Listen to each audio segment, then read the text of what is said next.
Tell me, darling, could we run away? We could hide away by the cactus desert blue. I can see it just. Hey guys, welcome back to our channel, Best Freaking Friends Forever. This is episode 2, where we're going to do Glory Days, and we've researched 2 movies. We've researched Beauty and the Beast. And Home Alone. And we're also going to talk about the holidays today, so like traditions and things like that with the holidays. Yep. And we're going to do an icebreaker.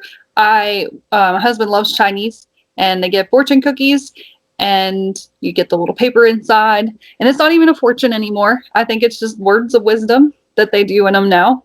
And I miss the fortune, though. Like, I miss them, even if it was just something silly. Like, you're going to travel. You know, it's just fun to talk about it. But these are fun, too. So the first one we can talk about is you find you know things without being told.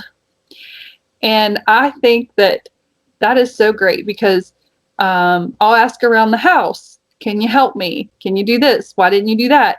Well, nobody told me to. Nobody asked me to. But nobody asked me, nobody asked me to make dinner. Nobody asked. So like you just know things without being told. I don't know. That's why I like that one really well. I can relate to that. Well, I think with with family and, calling and offering to help someone, you do that because you don't have to be told. You should just do that at times. Like when they're struggling or they just calling and asking them, hey, do you need anything? Yeah. Yeah. And it's definitely an adult thing because there's a lot of things kids can't do. Like they've got to be told. Like it's. Oh, yeah. Yeah. Okay. And then the other one is, as one grows to understand life less and less, one learns to live it more and more. And I like that. So you understand life less and less, and then one learns to live it more and more. So I think that's true because I don't know, because that was I think that one really makes you think. Mm-hmm. Because I find that I stop, the last part of it, where you learn to live more and more, I try not to worry so much about things and just live life. Because, no, I don't know why so-and-so did this or so-and-so did that. But then I'm like, if you stop worrying about those things so much, then you keep going. And I don't know, you just keep doing I think if you stop worrying about the what if, and not knowing what's going to happen next, and just, I don't know, take a chance or go out on a limb for something, I feel like you will experience life more and more, and you will become you'll live life the way, unafraid, and to take chances and take risks, I feel like. Yeah. Glory Day segment where we find some old classics from when we grew up and talk about them. Mm-hmm. So we watched Beauty and the Beast. Yep. 100 times. Oh yeah. Definitely throughout that's my favorite Disney movie. Belle is my favorite princess. I can't tell you how many times I went as her for Halloween. Aw, cute. I loved it. Yeah. She was always my favorite. Remember, and just the story in general. To me, I don't know. The background of it. Talk about that. So it was made in 1991, rated G. It came out in came out on November 22nd. Mm-hmm. It has over 30 versions. I went down through and counted all these Beauty and the Beasts, and there's over 30. And there's got to be more than that because there's movies like Cinderella where it has Ever After. There's movies that they didn't even call it Beauty and the Beast. I remember a movie when I was a kid called Rigoletto, and it's very Beauty and the Beast storyline. It's very good. I really liked it. So I just was so there's got to be more that you don't even know, out there that have beauty. I always liked Beautician and the Beast. Yeah, I remember that. That was the one with Fran Drescher in it, right? Yeah. I just thought that's a movie I like. I could watch it. I think it's really cute. I know back then people were really annoyed with her, but I think now it's changed. Mm-hmm. So I think, they kind of have seen that she's a pretty good actress. It's 84 minutes long. It won 2 Oscars. It is a Disney film. They budgeted $25 million. Opening weekend, it only made, so that's what's crazy to me. So, because opening weekend's like your big weekend. And so they budgeted 25 million and they only made 162,000. Right? Mm-hmm. And that was over that was pretty close to Thanksgiving. So it was, November 22nd. So it would have been holiday time like we're in now. Right. And for it to only, gross that, or to make that much opening weekend, especially because it was the 30th Disney movie, I do believe. Yeah, it was the 30th Disney movie. Oh, okay. And so. And gross, it made 218 million. And worldwide, 440 million. Mm-hmm. So that's a lot of money for a cartoon. But Disney only does better. Which I know you have to think in I can't say the word, where the value of money goes up. So, and the price of everything goes up. So tickets back then didn't cost what they cost now. So that's the other thing that. So you're talking inflation. Yeah, the inflation. Yes. Yes. Yeah, and I don't know. Tony finds that stuff. He's like, this movie made this and this back then, and today that would be worth this. And we need to find that. That would be interesting to see. 25 million back then. What's it worth now? Oh, absolutely. Because if you compare those to Disney movies that are out today and how much they probably grossed opening weekend, that's Yeah, we'll have to find all the CGI and things like that. Because even back then, in the next movie we're going to talk about, CGI wasn't a thing back then, when it was made. So they really had to, so obviously the budget probably didn't even, it was different today because of that too. They didn't have that like they have today. Right. The software and all of that and the CGI effects that they can do now, is amazing what they can do. Oh, for sure. And then 2 fun facts that I had picked out was the first one, the majority of the sculptures seen in the castle are different earlier versions of the Beast. I really thought that was cool. And then the Beauty and the Beast Broadway musical, the Beast's real name is Prince Adam. Because I feel like a lot of the princes in the princess movies don't have names. No, they don't. And they start to get some, but like Eric in Little Mermaid. Is that one an older one though? I don't know. Because I think if we're thinking Snow White and Prince Charming, and Sleeping Beauty, I don't think those princes necessarily had names. They were just Prince Charming and Belle and Adam and Belle. Well, and it said in the movie, and I don't know if a lot of people caught this, because I was like, what were their ages? Because I feel like Belle was a lot older than most of the princesses when they met. And they said the castle had been spelled for 10 years. Okay. He was 21 when he met Belle. So think about that. When the castle was spelled, he would have only been 11. Oh, wow. Well, of course, 11-year-old is going to newer versions. They weren't going to put anything about that, about how it was spelled for 10 years, because they didn't want people thinking or realizing that he was only 11 when it had been spelled. Right. And of course, an 11-year-old is going to have an ego trip.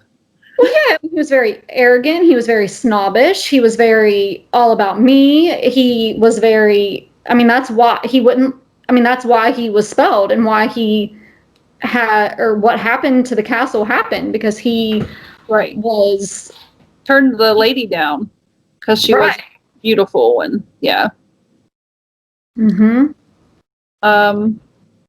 and then I always like to ask my kids, I didn't get to watch this with the boys, I always like to ask them what their favorite part of the movie is, and I always like to hear that.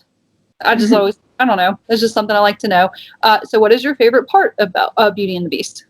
Honestly, my favorite part, I kind of have two. I love the Provincial Life song, like that whole scene. And Mhm. then I love when he gifts the library to That's her. my favorite too. Yeah. Like even when I was a kid, I was like, "Whoa, look at that! Like that's crazy." I Well, do. the enormity of it, and then just knowing that he's changing, like he's doing something for her because he loves her and he knows that it's going to make her happy. Right. So he's doing something for someone else, and he's thinking, I think it's one of the first couple times where he's thinking of someone else Hmm. and not himself and what would make them happy and not just him. Yes. I think that those two are my favorite parts of the Yeah. movie. What's yours? That Well, one. did you have another other than the library scene? Um.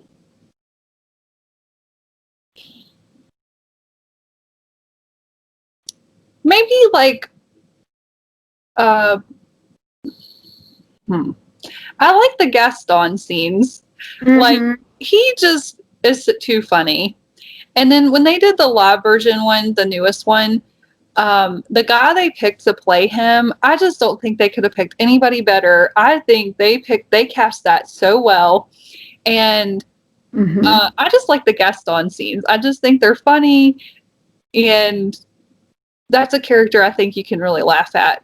Like seriously, you have that big of a head, and Well, even yeah, and I know one of the things in the or this movie where he goes to see Belle and he's going to propose to her. Mhm. And you watch him walk into the house, and of course, there's no mud pile. It's just, you know what I mean? And then when he walks out, she opens the door, he falls into the mud pile.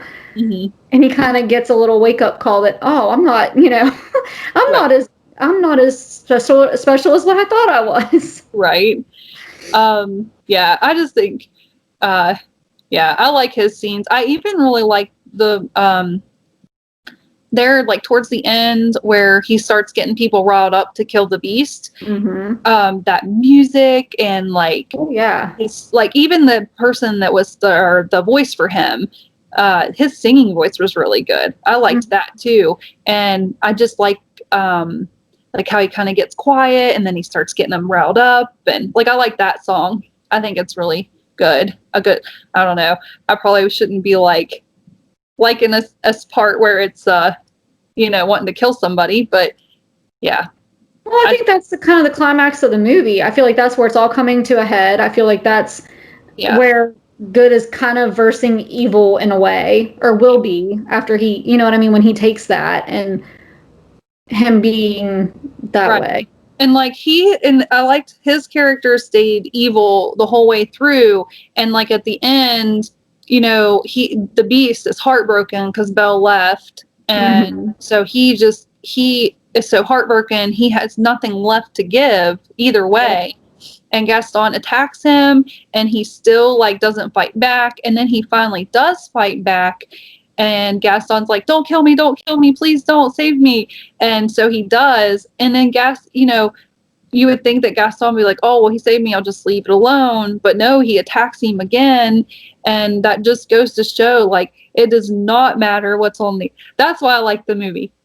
It does not matter what is on the outside, it's the inside. And I think, like, I remember a boy in school, he was so good looking. I remember like, oh my gosh, he was from Florida. And I was like, he's so cute. And he was always kind to me, but he was a jerk. And that started to come out in him.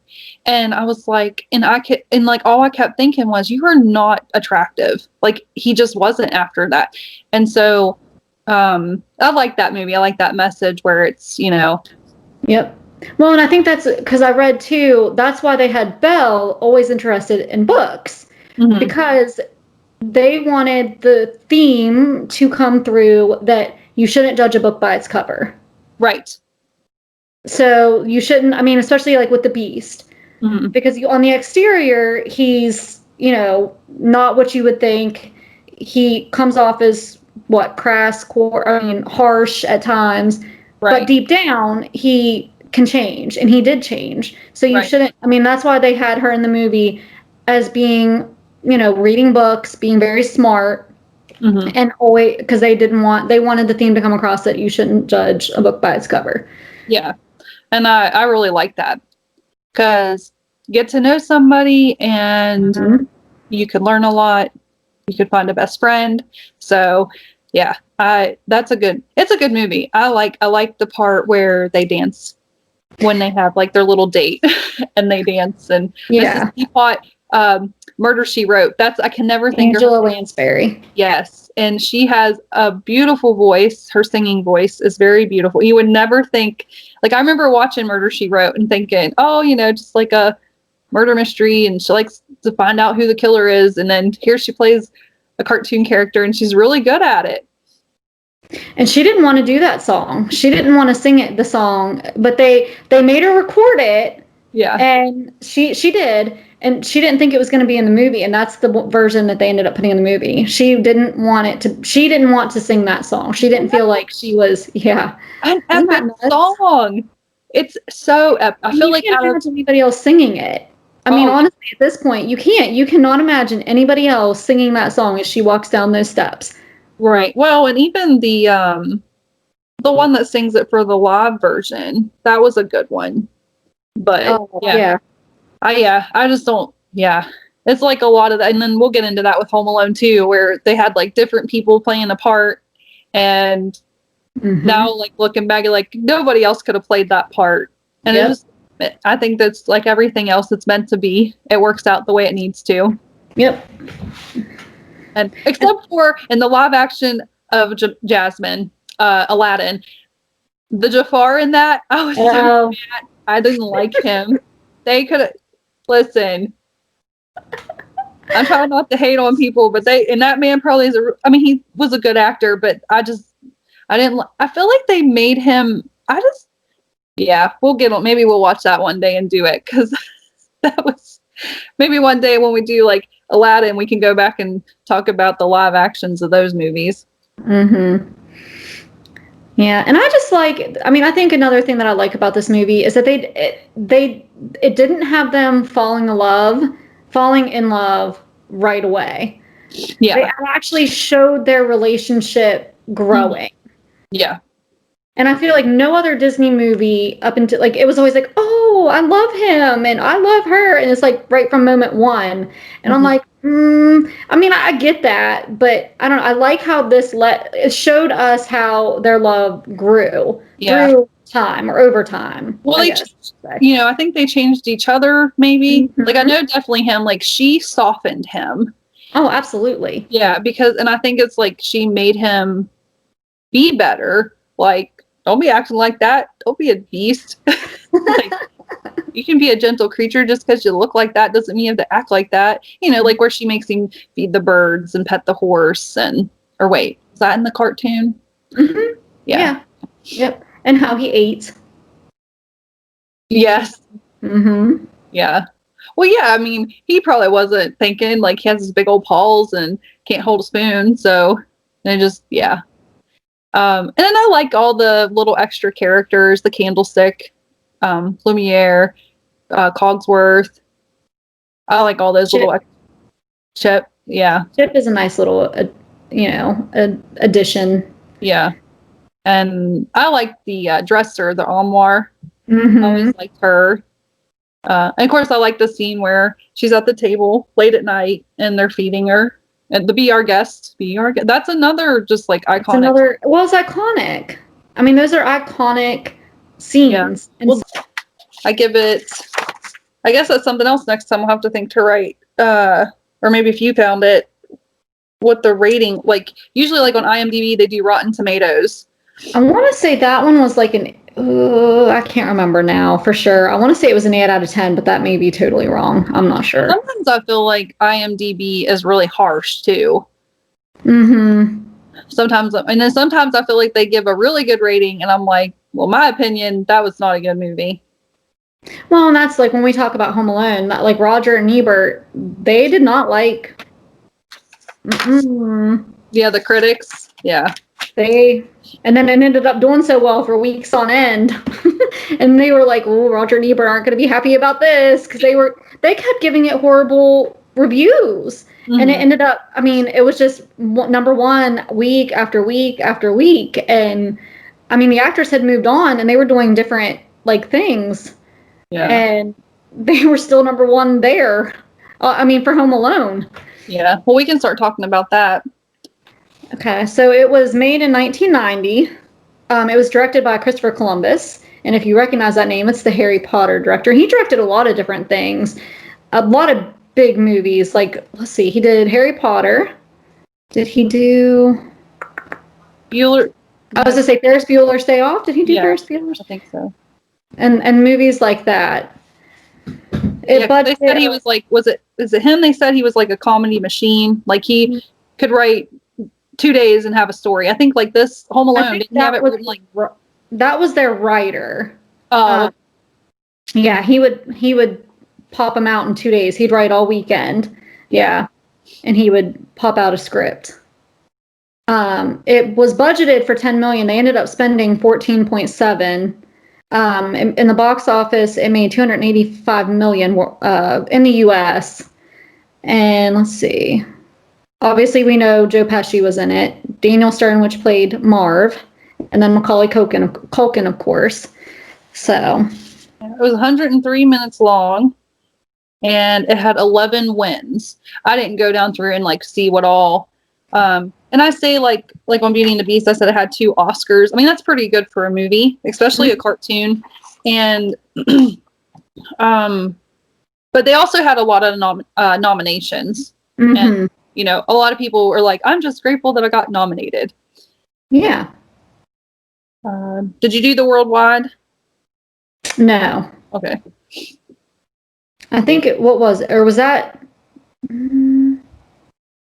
that the 285 million? No, that was just in the U.S. They grossed 285 in just the U.S. and then worldwide 477. And it became a hit. Yeah. Oh, yeah. It's a movie that's always on TV. Mm-hmm. And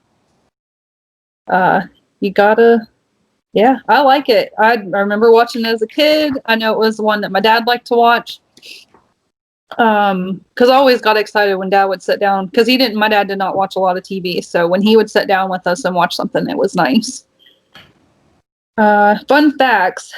I wrote 2 down. John Hughes was worried that mothers, this is why I like this one, that mothers would never believe a family could forget one of their kids. Chris Columbus recalled, John really filled in every possible logic hole, and the audience always bought it. And I could say that for the first one, but man, I found a lot of loopholes in the second one. But yeah, they kind of tried to fill in everything throughout the movie to make it look like they really did forget him. Well, there were a lot of things that happened. I mean, the power going out, the rushing around because they woke up late. What about in the van though? Because that's the counting of the counting, because she counted the neighbor thinking that it was Kevin. I don't. First of all, the way to the airport. That. Yeah. So they didn't address that. So I think we could, because I would have. As a mother, which I'm not, but if those were my kids and we were going that far away for that long, I think I'd be head counting myself. I would not send my daughter out to do it. Right. Or I would have her do it, and then once we were in the van. But see, I'm a teacher. So when we go on field trips, you count as you get on the bus. Mm-hmm. You count once you're on the bus, and then you count once you're off. Yes. Like, you just do that. That's just something, you know what I mean? When you have that many people that need to get from one place to another, that's what you do, or you should, to be safe and to make sure that. Right. I remember one time we went to the movie rental place when I was a kid, and I'm in there checking out movies.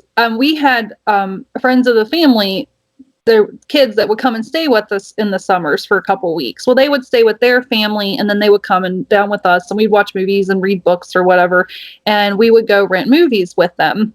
And I remember one time we were with them at the movie rental place, and my mom and the other kids walked out, and I'm just standing there looking at movies, and then it got really quiet, and I was like, well, where's everybody at? And I look out, and my mom's pulling out, and she was leaving me.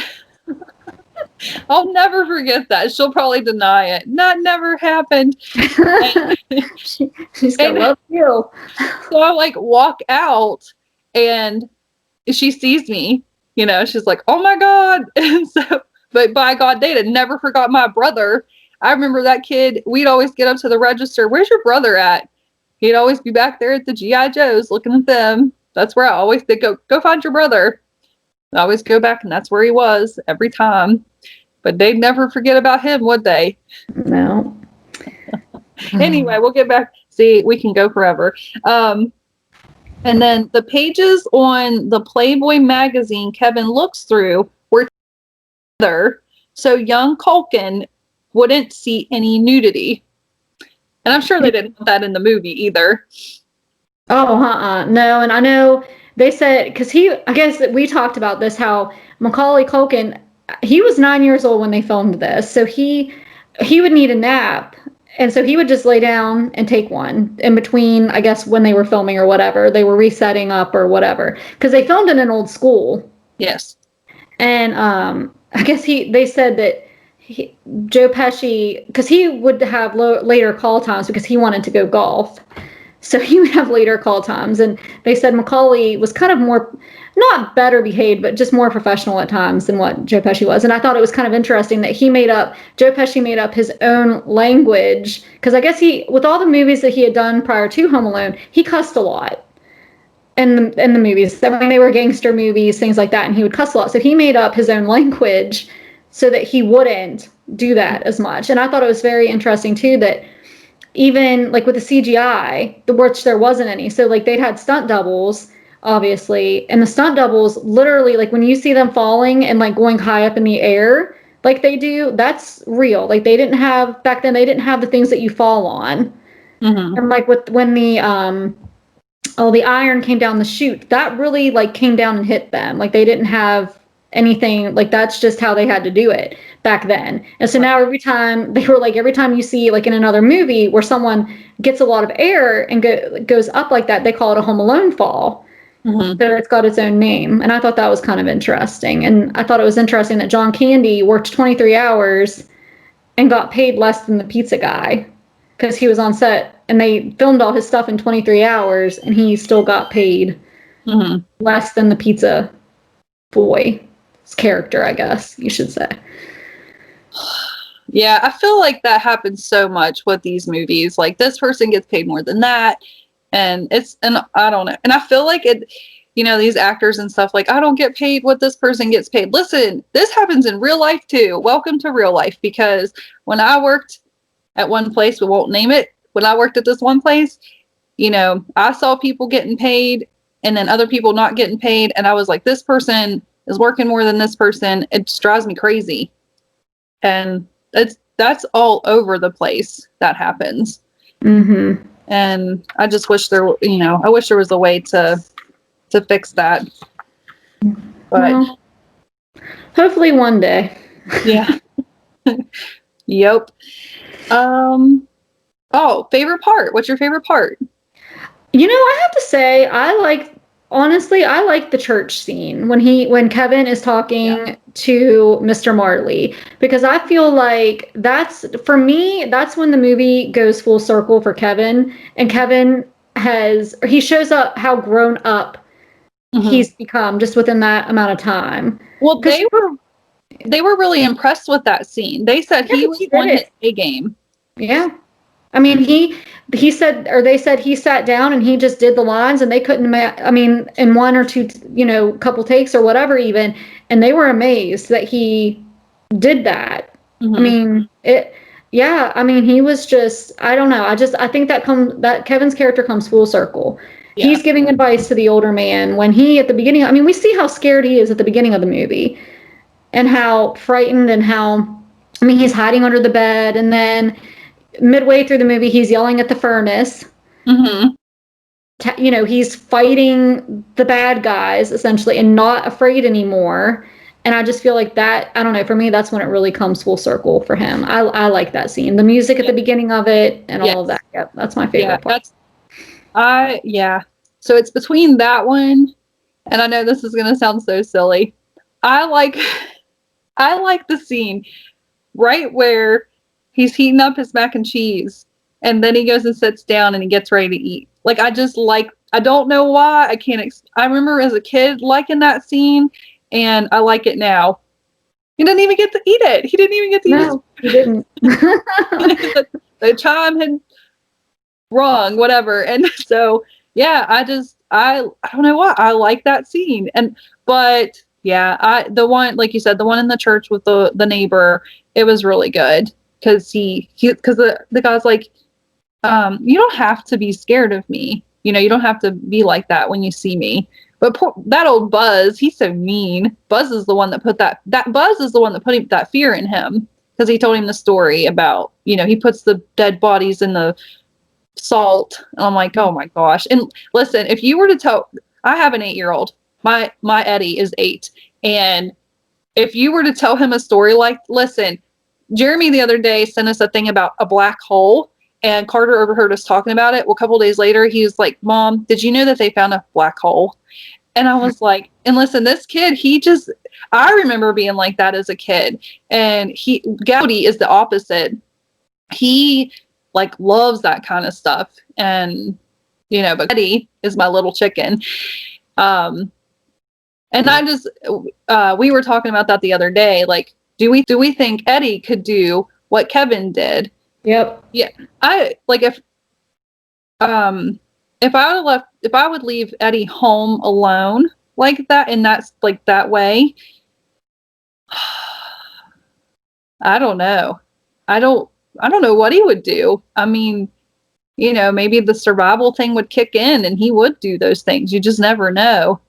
But well, being the adult or being an adult, it's like looking back and like, why did you, like, you knew they were coming, so why did you not call 911 and have them waiting on them? Like, most 9-year or 8-year-olds know to at least, if they see some, you know what I mean? Like, they at least know to do that. Well, remember in the movie though, they get a hold of the police, and his parents do. Yeah, and they say, and they send them over. Mm-hmm. And what do they say? Nobody's home? Because he doesn't answer the door. Yeah, because he wouldn't answer the door. That was when he was still scared and he wouldn't answer the door. Yeah. But why wouldn't he call once he knew they were coming? Mm-hmm. See, that's the thing. And like the things that he did, like we talked about, I mean, I know as an 8-year-old, I would not do half the stuff that he did to kind of, I guess, thwart them from getting into the house. And once they were in, you know what I mean? Like, I don't think that I would have, my brain just doesn't work that way. Right. Yeah. Yeah, I don't even know. Now I don't know if I could like trap or beat up a robber coming into my house. Yeah. Yeah. Yeah. It's I don't know. It's a good movie. It's a classic. It'll be around when we have grandkids. It's one of those ones that will always be around. Well, yeah. I mean, it's a coming of age for him, and I think it's nice that they show too, because obviously you can see it in the beginning of the movie. They don't appreciate Kevin, like his family. They don't want, you know what I mean? Like, they're very harsh with him. He's the youngest. But I feel at the end, after not having him and forgetting him and not, you know, knowing if he's okay at first, I do think the family comes home, and I do think, like, even the sister was worried about him when they were in France or in Paris. So I feel like the family learned to appreciate him, and you know what I mean, and show that a little bit more. So I mean, I like that aspect of the movie too. Well, in the second one though, him and his mom didn't learn their lesson, because they had a fight just like the first one. And I was like, oh, but you know, they had to set everything up so it, you know. Well, and it was funny that he thought he had wished his family away. Yeah, because the night before he was like, I wish they would disappear or whatever. And then the next day he was like, I really did it. He's running through the house. Yeah. And then the aftershave scene where he's like, that happens twice in the movie. Because like when I watched it the other day, I was like really paying attention to all those types of things. And I, for some reason, always thought it happened just the one time. That's a scene like that, or that's a famous scene for that movie, I feel like. Well, and he was supposed to get like, and he made it, well, he changed it because Macaulay, when he put the aftershave on, he was supposed to go like this and then be done with it. But he left his hands there and did the scream, and that was not, I mean, and that's how it became, that's how it was on the film. But he was supposed to go like this. You know how God, I mean, that's how, and he was supposed to do that, and he didn't. Yeah. I wonder, like, is aftershave a thing now, though? Like, I know my dad used it. Did your dad use it? I honestly, I don't know. It may not be, I'm sure they have other products now that, Right. I don't know why you would make something that burns like that after you shave. I'm assuming that's why he did that, because it burned. Right. But I don't, if you got little nicks, I don't know. yeah. I'm not sure if my I dad might used have it to or try. not. I might have to get some and like after I shave my legs, put some on and see if it does burn. Maybe I'll do my armpits because my armpits are I get horrible razor burn if I'm not careful, and I don't like it's awful. But maybe I could do that.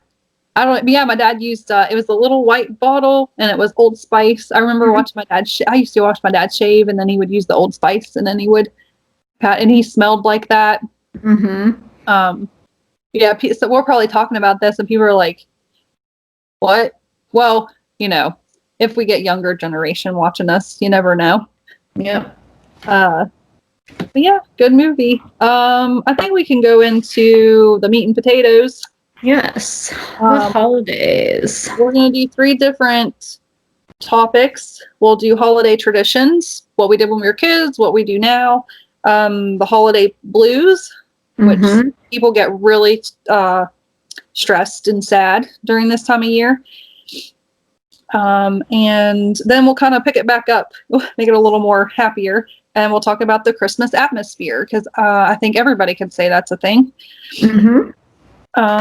So holiday traditions, gift giving. So how did you do it when you were a kid versus now? Well, when we were kids, I feel like mom and dad kind of took care of everything. Like, I mean, they would give us the gifts.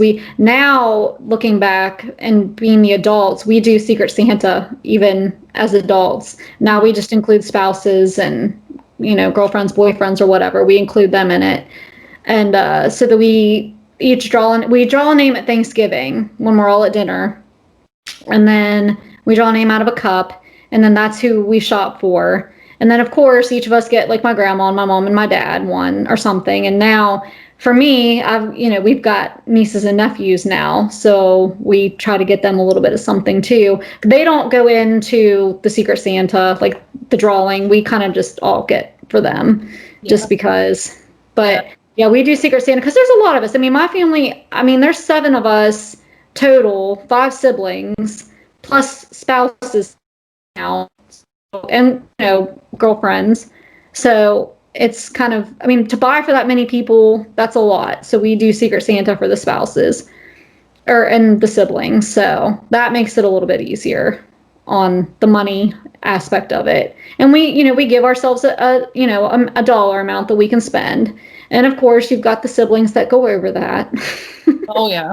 But it is what it is. We enjoy doing that. Like, we look forward to Thanksgiving because we get to draw, and we know what's coming, and then we have from Thanksgiving until Christmas to shop and make sure we can think of something good or whatever. My sister is really bad about trying to figure out who has who, so she'll call us up and she'll say, like, she'll get talking to you, and she'll get you talking and not thinking about anything, and she'll be like, hey, who do you have? Like, trying to get you off guard so she can. And normally, I tell you what, it never fails. By the end, usually more often than not, she knows exactly who everybody has. I don't know how she does it, because I don't normally tell her who I have. I think my mom slips up sometimes. So to figure out who got her. Well, I think it's that, and then she does. She just wants to know who everybody has. Okay. So it's a little bit of both. It is. It's a little bit of both. And she ends up, usually she gets a lot of her information, I have to say, she gets it from my mom, because my mom will slip up. And that's why mom sends us who we have in a text, like, to individually. Yeah. Because mom drew this year because we couldn't get together. But, like, in past years, we'll draw out of a cup and then we hide it.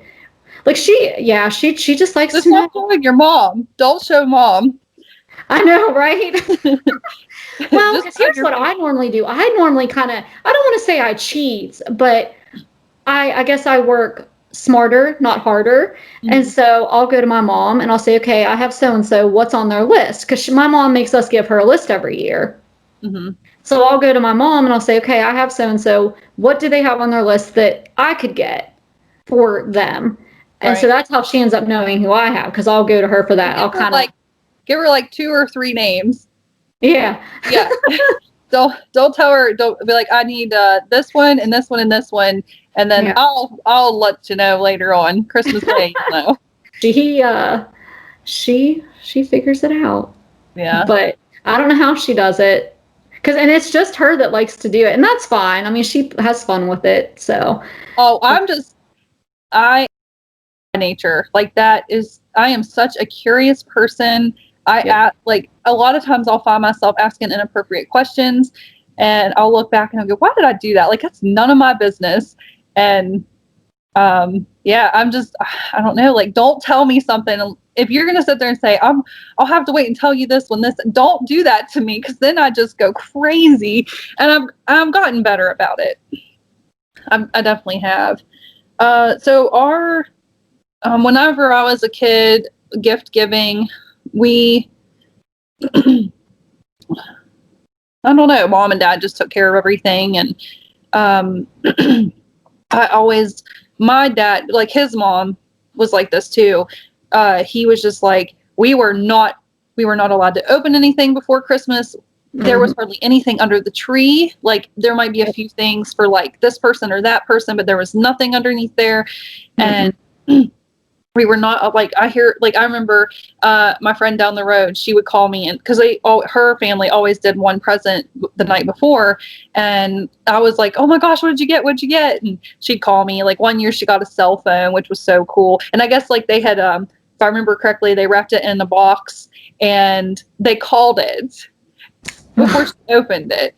And oh, that's cool. Yeah, so they just, but I always liked, because I kind of got to live vicariously through her and what she got, the night before. I think one year, and I don't even remember it was probably like a thing of socks. My dad one year let us open up. We bugged him so much, he let us open one present the night before. But the presents that usually were for us the night before was probably like for mom and dad. But we would wake up the next day and it would just be all like just full.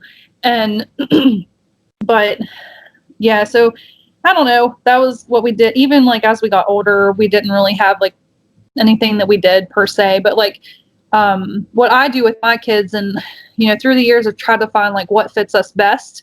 And I think I finally a couple years ago figured out what fits us best and what we do now. And we have been, except for this year because it's been a different year, but we'll still do it. It's just going to be, they're getting a little more than they've normally gotten in the past. But I like Christmas. I feel like we forget the meaning of it. And so it's about giving, not receiving. And so I'm trying to teach that to my kids. I'm sorry, my throat, it gets like this and it gets dry. That's why I have my water handy. Anyway, so to keep it down so it's not so much, we do each person gifts to everybody else. So like I would get for 4, I'd get for the other 4 of the family, and then Tony would give to the other 4, and then Bodie gives to so even each kid gets to pick out a gift for each family member, and then 1 comes from Santa. So in total they get 5 gifts. Of course they get some little things in their stocking, and it keeps it down. It teaches them how to shop for somebody else. So, I like that. Tony sat down with the kids the other day and had them each shop for each other. He already got that taken care of. AJ helped pick out something for Tony. So now I just need to do Eddie and Bodie. I'll sit down with them and see what they want to get their dad for Christmas. And yeah, I think that works the best. And when I mention that to other parents, they're like, oh, that's a really good idea. I should really do that. And I'm like, yeah, because, and my kids like that. My kids like to get for other people. And Eddie will give Bodie his, and he'll like sit there and watch him and open. Do you like it? Do you like it? For dinner, we just go over and eat dinner that day. That's what we do. A lot of people do Christmas Eve, and I don't know, like we've never done that. We've always done Christmas Day, like well, especially now that I'm older, like I'll go out, like I'd say probably the last 4 years. Yeah, probably 3 or 4 years. I've made the turkey with mom's supervision, and then mom will do sides. Like my sister has taken over doing like the dessert and things like that. So we've all kind of like, now that we're older, we're helping my mom. Like, but I mean, just with dinner and my favorite part is Thanksgiving morning, especially with the food, and because we have the same meal basically for Thanksgiving that we do for Christmas, basically. Yeah.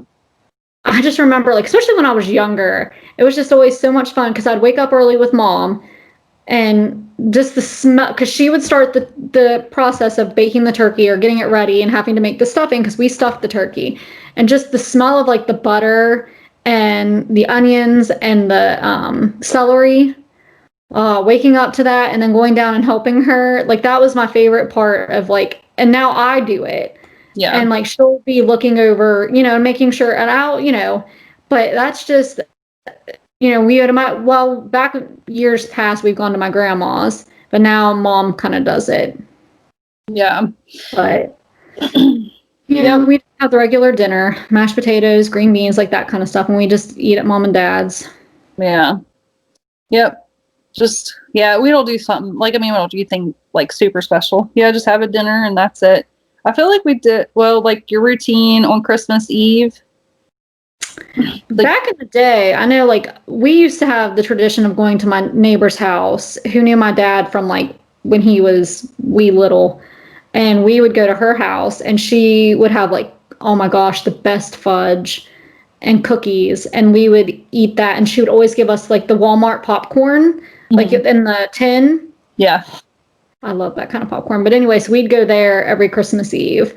And then after she passed away, obviously we didn't. But now we just kind of, I don't know. I think I usually end up going out to my parents just because I don't have, you know what I mean? I don't have a family. I don't have, because some of my siblings, they have to go to their extended or like their spouse's family on Christmas Eve because they do stuff. But yeah, I mean, visiting wise and, routine, now I usually just go out. Back in the day, we went to my neighbors. Yeah. Yeah. We just, in the evening, we just during the day, we just did whatever. In the evening, we kind of settled down and, just watch movies and get ready to go to bed. And I'm telling you, I remember being a kid and could not go to sleep. I'd be so excited. My brother to this day is still, I am kinda, but not on the level he is. Like my brother, I'm an adult, he's an adult, and I'm like, how do you still have that like Christmas spirit? Like, do you know like that Christmas, like, like when you were a kid, like it's not the same as it is now. Like we're back then. Like back then, I just remember being so excited. I can't wait to wake up. And I'm still kind of like that, but not on that level. And I feel like my brother still is. I can see where he's coming from though, because I'm kind of still like that too. Like I know, like as we got older, spoiler alert for any kids that are in the room, we would we would have to go get all the presents and bring them and put them under the tree. And I hated it. To this day, I hate that. Like even being my age, the age that I am, like I just like to go that morning and see everything like for the first time. Yeah. Like, and I don't know, as a kid, and I'm sure a lot of people, I'm sure you did this too. We would sneak downstairs. Oh yeah. And, that's just how it went. So like we had a hallway. And so my bedroom was on the very, very end of the hallway. And then it was my parent, across the hall was my parents. And then a little more diagonal from the hall was my brother's room. And so it was kind of hard to like sneak out without them like knowing we were in the hallway. But I remember one year oh my God, this kid, he was crazy, but he would wake up at like 3 a.m. and wake me up. And then I'd be sitting there even, I'm like, I just fell asleep, but now you're waking me up.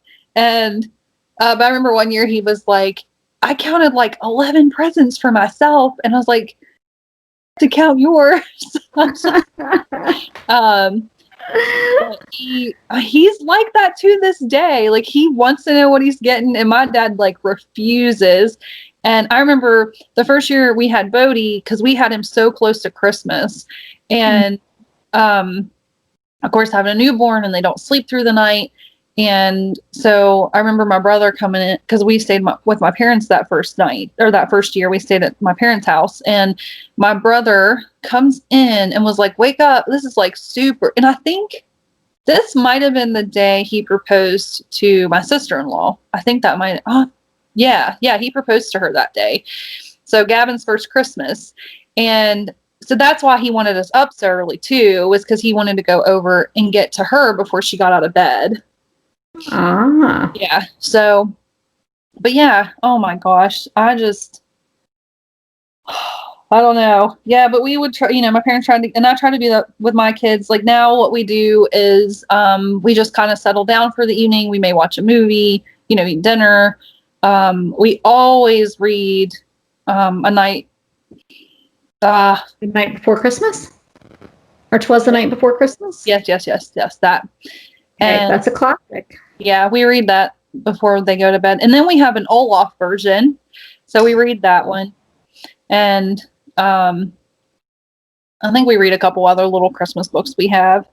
So yeah, we do that. And of course we lay out cookies and milk. And I got a Cricut, so I made my own plate and cup and reindeer food thing this year. So we got like a whole new set. I kind of did like a makeshift set over the years. And this time, like, I feel like we finally have like a nice little set.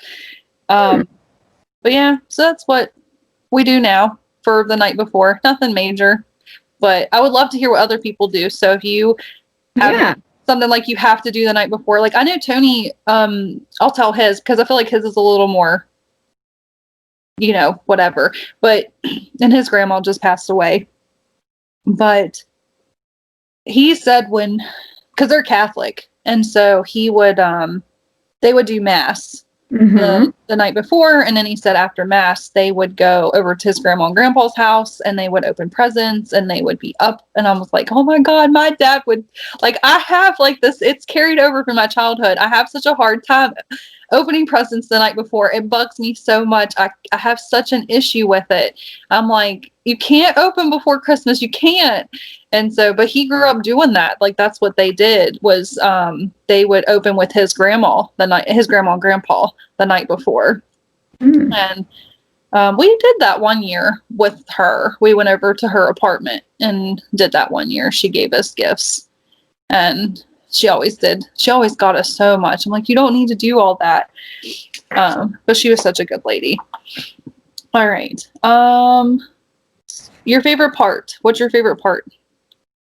My favorite part is just spending time with family, like, especially in having my siblings come in, like that, especially my one sister come in. Like, I don't know, I'm still all family. Like, I love when they come in and getting to see them, and just because we don't get to see them a whole lot, and just family time. Like, I feel like my family is always in a good mood at this time of year, usually, and just everybody's just, I don't know, we're extra close, I guess. And it's just, I don't know, I love spending time with my family and being part of that.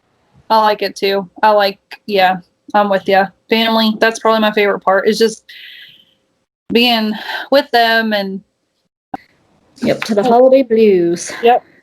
Holiday depression and stress. What causes holiday blues? So we'll talk about Black Friday shopping, stress, and money. It says sadness is this is all on WebMD. You can go on WebMD and find this. It was crazy. It says sadness is a truly personal feeling. What makes one person feel sad may not affect another person. Typical sources of holiday sadness include stress, fatigue, unrealistic expectations, commercialization, financial stress. I know that's a big one. The inability to be with one's family and friends. And I feel like that is going to be a big one this year. That's going to be a very large one this year.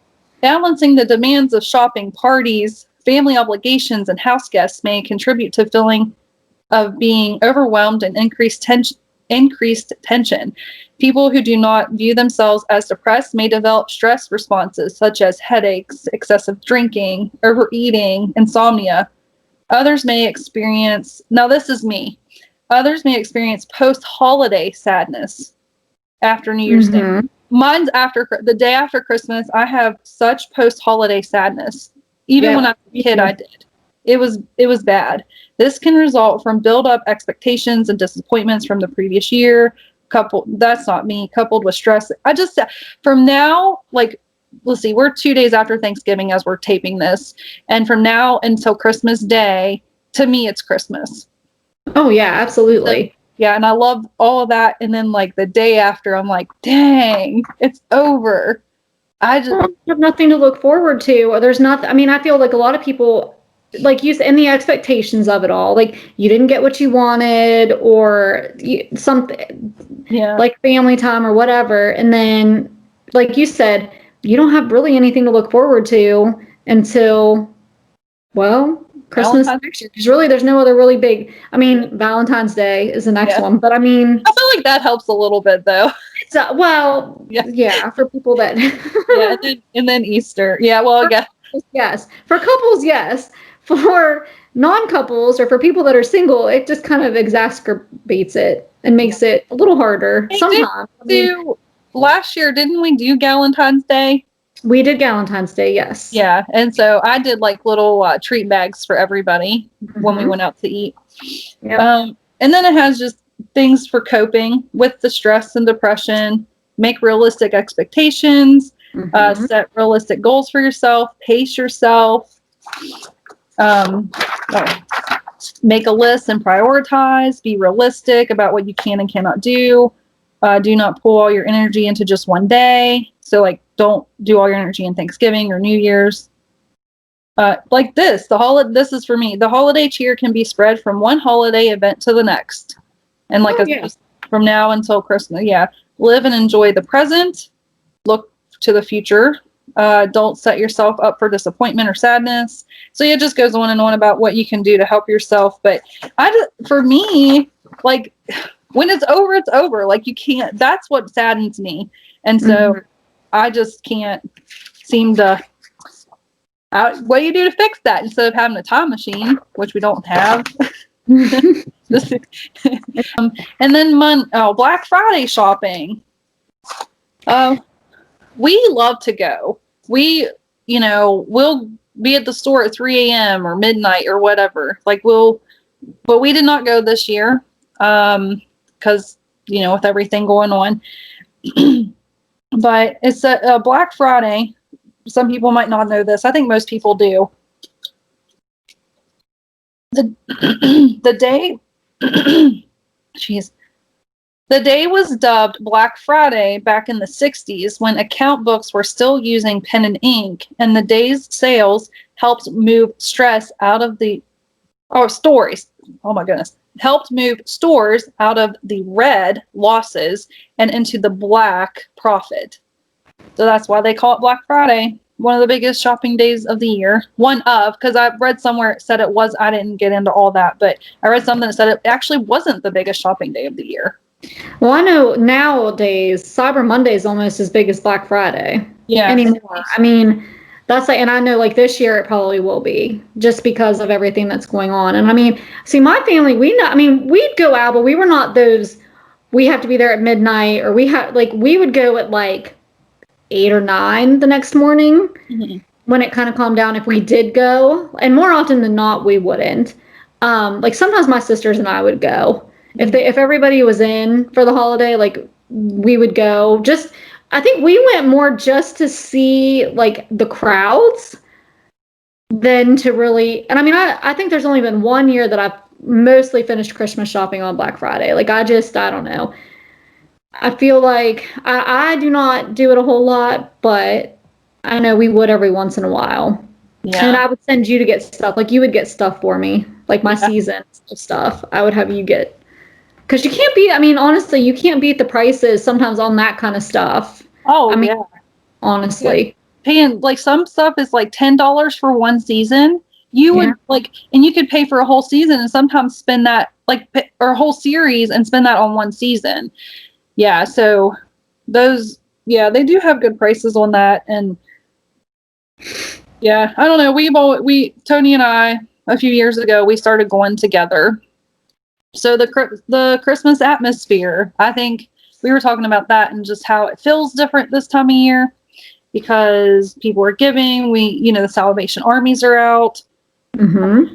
There's plays and parties, which not necessarily this year, but obviously when everything is semi-normal, there are. Yeah, here we have a lady. She has a page, and she posts events, and it's town events, and she'll post like things that are going on in the town, and announcements and different things like that, which is really nice. It's just a nice little community page that she keeps up with, and she has challenged everybody here around the area to put things up in their yard, lights and things like that, so that people have something to drive around and look at. I remember doing that as a kid. I mean, we would do that. We would go up to one of our neighboring, neighboring neighborhoods, I guess, and we would look because they were bigger houses, and they would put such like cool stuff out. And obviously, there's Ogilvy Park that always has. Just driving around seeing the lights. Ogilvy needs to step it up. Listen, when you and I went with my family, it was the same then than it was like just a couple, like I remember it being that when I was a kid, and then we went with you and it was the same. And then I went the year I met like Tony and I got together, it was the same. And like Tony's family wants to go up there and stuff. And I'm like, yeah, but it's the same. And then we went 1 year up to Fairmont. There was one in Fairmont. Mm-hmm. Yeah. And that one was really nice. And I liked it. But yeah, I don't think because how far away it is from us, I don't think Ogilvy is worth the drive for what it is. Yeah. Well, it'd be different if they changed things every year, did different, I guess, themes. I guess you could, I don't know. I don't know, that kind of stuff. And watching Christmas movies on TV during the holiday season. And I mean, like we're going to talk about Christmas music and decorating, especially this year more than ever. I think a lot of people are going to decorate just because they need the cheer. Like I don't know, it does something to the house. Like when you walk in from a hard day at work or whatever, and you come home and everything's decorated and it looks, it's just cheery. Yeah. Because my mom always, we would get the decorations down the day after Thanksgiving. Mm-hmm. And my dad always did a real tree up until, the last real tree we had was my sister's first Christmas. And then after that, we got the fake one. And then Tony, he's not allergic to pine, but he is allergic to a lot of stuff. And like, if there's any pollen on the tree and stuff, we did for, AJ's first Christmas, we did do a real tree that year, but that's the only year we've ever done one here. But yeah, other than the Christmas tree, we decorated the house. And my mom, even like the music, because even whenever I hear, like when I go to the store and I hear Christmas, like Tony hates listening to it on the radio. I'm like, you have to listen to Christmas music. So it's like builds it up until the day of, because like my mom, when we would open presents in the morning, she would always have Christmas music playing in the background. Oh, okay. Yeah. So like now when I hear a Christmas song, it triggers. Oh, absolutely. Yeah. I remember Christmas morning when I was a kid, and, I'll hear a certain song and think of a certain, it just that, they say like songs and smells especially will really. That's why I think one of my favorite things is having a real tree. And like for most of my childhood, we had a real tree. Yeah. I don't think it was till up until I went, maybe my first or second year of college is when they stopped getting a real tree and they got a fake one. But see, my dad and I have always been on the same page. We like the smell of it. We like having a real one. They're a mess, but we would have our hairdresser. She would go up to the mountains and get their tree, and so Mom and Dad would have them get us one too while they were up there. And so we always did that for the longest time. And that was one time, like I always remember us kids getting along really well and just decorating it together. Like Mom would do the lights and the garland, because obviously we were not good at that at the time, and I'm still not good at that. And then we would put all the decorations on, and then Mom would go through and kind of add or, kind of straighten it up a little bit or whatever needed done. But that was always something we always did together too. Yeah, that's like, it was a thing for us too. Like we all got together and we put it up. Tony hates putting up the tree. I'm like, you have to do it. You have to sit here and help us. And if nothing else, just be with us. Like, I like putting the tree up. That Eddie has already asked to put the tree up, and I'm like, okay, I'm gonna finish painting, and then I think we'll get it put up. So I got to get that done in the next couple of days, and we'll get the tree put up. I normally, because Bodie's birthday is so close, I usually try to get through his birthday before I put Christmas things up. But he's older now, so because I always tried to, like, when he was really little, tried not to have him associate his birthday with Christmas. I tried to keep it as separate as possible. So when he was really little, I did not start anything Christmas until after his birthday, because I didn't want him to look back and be like, oh, Christmas is my birthday and we do all this stuff, there's Christmas decorations up for my birthday. Like I tried to keep his birthday as much as I could. And now, he's older, so he understands better. So I, past maybe a year or two, I started putting things up earlier so we can have a little more time to enjoy it. And but yeah, we got to get the tree. Well, I want to say like a day or two after Halloween, Eddie was like, Mom, can we put the thing up that counts down to Christmas? And I was like, my numbers don't go that high. The advent calendar. Well, I have two different ones. One that my grandpa gave me, my dad's dad. It's a Santa Claus, and he stands on a stand, and it's got little blocks, and you can change the blocks. And then last year I bought this little little old timey truck, and then on the bed of it, it has a plate, and it's got the numbers, and then you take the snowflake and you move the snowflake. Okay. And we do the elf on the shelf. We do that. Harvey is our elf. Ah. Yeah. And he usually shows up after Bodie's birthday.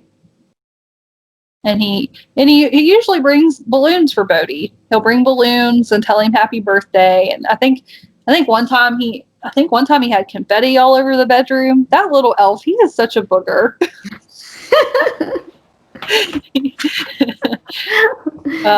And that's I like when he comes around, because when school's in, Eddie is the hardest one to get up in the morning, and when he's around, where's he at? Where's Harvey? Where's he at today? Yep. Yeah. So I started thinking last year, I was like, is there something else we could start to where, like maybe pick out a plushie or a toy, and where's he at today? For the rest of the year, for all the other